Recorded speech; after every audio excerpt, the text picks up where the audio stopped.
నేను ఈ ఫిల్మ్ చేయకుండా ఉండాల్సింది హ్మ్. అని ఏదైనా రిగ్రెట్ అయినవి ఉన్నాయి అంటే స్క్రిప్ట్ లెవెల్‌లో I could have stopped it or I could have modified it. అంటే చేయకుండా ఉండాల్సిందని అయితే ఎప్పుడు అనుకోమండి. అన్నీ ఇష్టపడి చేసేవే మనం. హ్మ్. సక్సెస్ సినిమాకి ఎంత కష్టపడతామో, ఫెయిల్యూర్ సినిమాకి కూడా అంతే కష్టపడతాం. 'వరుడు' సినిమాలో నాకొక అంటే ప్రతి సినిమాని ఫెయిల్యూర్‌ని అనలైజ్ చేస్తుంటాం.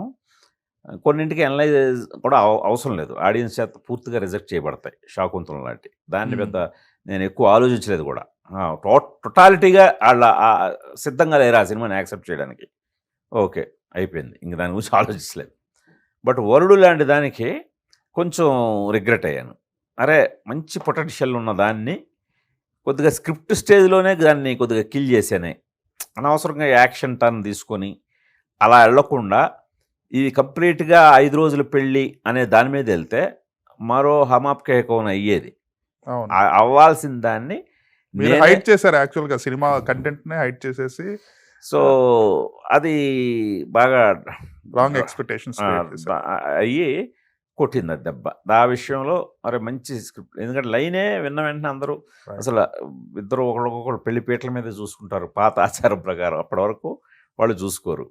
అనేది చాలా ఎక్సైట్ అయిపోయారు అందరూ.